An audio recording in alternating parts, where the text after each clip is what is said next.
Hello family, welcome back to my new blog. কেমন আছেন আপনারা সকলেই? আশা করি ঠাকুরের আশীর্বাদে সকলেই খুব ভালো আছেন।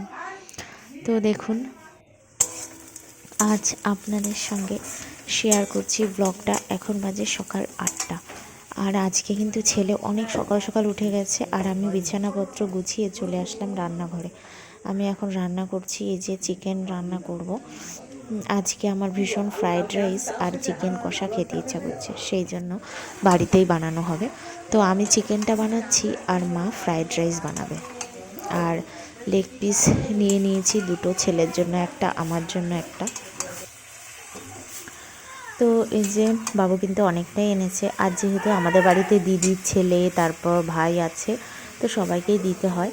তো আর এই যে মা ফ্রায়েড রাইসের জন্য যে চালগুলো করবে সেগুলো ঝেড়ে নিচ্ছে। এই যে চাল ঝাড়লাম। হ্যাঁ,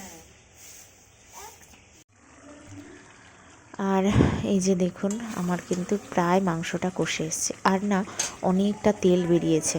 আর ছেলের জন্য মাংস আমি এই পাশে বসিয়ে দিলাম। তো রান্নাবান্না হলো, সকালের খাওয়া দাওয়া হলো। আর এই যে দেখুন, তো দেখুন খাওয়া দাওয়া করে এই যে দুই ভাই বেরিয়ে পড়েছে গাড়ি নিয়ে। একটা গাড়িতে দুইজনে উঠেছে, দাদা ভাই সামনে চালাচ্ছে আর ভাই পিছনে বসে আছে। তো এখানে এসে ছেলে এতটাই মজা করছে, ওকে যদি বলছি চল ঠাম্মির বাড়ি চলে যাই, ও বলছে না যাব না, আমি দিম্মার কাছেই থাকবো। তুই নেমে যা বাবা, তুই এই নেমে যা। বাড়িও প্রথম বুঝেছে এত কিছু। এর আগে ঠাম্মির বাড়ি দিম্মার বাড়ি এতটা কিছু বুঝতো না, এখন একটু বুঝতে পারছে। আরে আমি বলছি এটা হাতে তো ধরবি। খেলাধুলা হলো, এখন ঘরে নিয়ে এসেছি। আর মা এখানে যে ফ্রাইড রাইসটা রেডি করছে, চিনি টিনি সব কিছু দিয়ে, সাথে তো নাতি আছেই সব কিছুতে হেল্প করার জন্য। আর ছেলেকে কিন্তু আমি আগেই খাইয়ে দিয়েছি, তারপরে আমাদের এগুলো রেডি করছি। আর ও এই যে লবণ চিনি সব নিয়ে বসে পড়েছে দিম্মাকে হেল্প করবে বলে।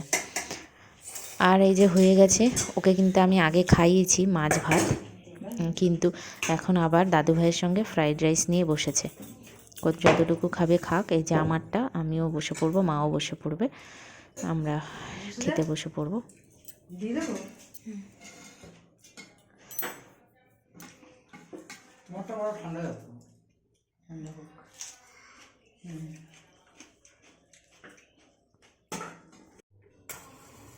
এরপর দেখুন, দেখতে দেখতে সন্ধ্যা হয়ে যায়, ছেলে কিন্তু এখনও ঘুমিয়ে আছে, আর আমি এখানে সন্ধ্যা দিয়ে দিচ্ছি। 5টা বাজেনি, তার আগেই সন্ধ্যা হয়ে গেছে। আর আমি এখানে প্রদীপ জ্বালিয়ে ধূপকাঠি ধরিয়ে সন্ধ্যা দিয়ে দিচ্ছি। ছেলে উঠলে তো এসব পারি না, আর ও এত তাড়াতাড়ি ওঠে না, উঠতে উঠতে 6টা বাজবে। এই যে আমার সন্ধ্যা দেওয়া কমপ্লিট হয়ে গেল।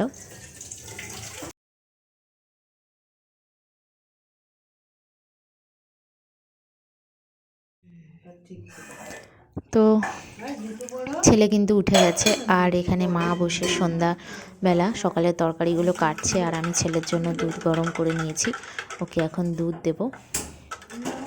আর এই যে নাতি আর দিম্মা এখন কথা বলা বলি করছে। এরপর দেখুন, এরপর আজকে সন্ধ্যাবেলা আর কিছু বানাইনি। আর এখন আমি জামা কাপড় গোছাবো। অনেক দিন হলো থাকা মা বাবার কাছে, অনেক আনন্দে কাটলো কিছুটা সময়। এবার চলে যেতে হবে শ্বশুরবাড়ি, ফেরার পালা। তো আমি সব গুছিয়ে গাছিয়ে নিয়েছি ট্রলির মধ্যে। আর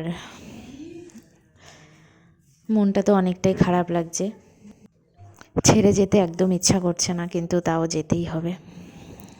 আর এই যে এখন আমার দিদি নিয়ে এসেছিলো পেস্ট্রি, ওর একটা আমার একটা, তো দিয়ে গেল, ও এখন খাচ্ছে এটা বসে বসে।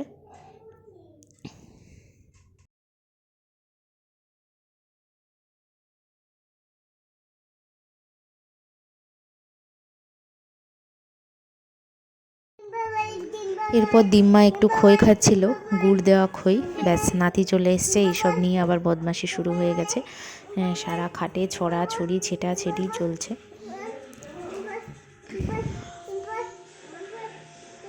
খাবো না, রেখে দাও, রেখে দাও, ওর মধ্যে রেখে দাও। ঢেলে রেখে বন্ধ করে দাও।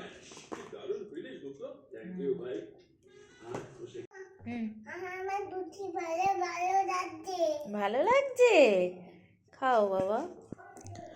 এরপর দেখুন এত এখানে আসার পর থেকে প্রত্যেক দিনই দিম্মা রুটি বানায়, আর ও এখানে ডাল দিয়ে রুটি খায় কিংবা তরকারি দিয়ে রুটি খায়। সেটা ও ভীষণ পছন্দ করে। প্রত্যেক দিন এরকম দিম্মা রুটি বানায় আর ও এখানে বসে পড়ে পিঁড়ির মধ্যে, ওকে দিতে হবে। আর ও নিজের হাতে খেতে যে কি পছন্দ করে, কি যে ভালোবাসে এই জিনিসটাকে। আর ওর দিম্মাও খুব ভালোবাসে, যখনই রুটি বানাতে যায় আগে ডাকবে, ভাইয়া চলো তোমার জন্য রুটি বানাবো, আর ও চলে আসে খাওয়ার জন্য। আর এই যে দাদুভাই বাড়িতে আসলেই নাতিকে ডাক দেয় আর নাতি চাবি নিয়ে ছুটে যায়, আর এটা দাদুভাই কিন্তু খুব এনজয় করে। আজকেও তাই, কিন্তু মনটা খারাপ পরের দিন থেকে, আর দাদুভাই থাকছে না, দাদুভাই বাড়ি চলে যাচ্ছে। এই লেবুটা তো খাওনি, লেবুটা খাওনি। হ্যাঁ, ওই লেবুটা ফেলে দিলাম। থাকবে, লেবুটা নষ্ট হয়ে গেছে। এতবার বললাম লেবু। তো এই যে দেখুন দুইজনে মিলে কি সুন্দর কম্বলের তলায় ঢুকে টিভি দেখছে। তো আজকেই শেষ, কাল থেকে বাড়ি চলে যাবে দাদুভাই। আজকের ভিডিওটা আপনাদের কেমন লাগলো কমেন্টস করতে ভুলবেন না। দেখা হবে নেক্সট ব্লগে, সকলেই ভালো থাকবেন।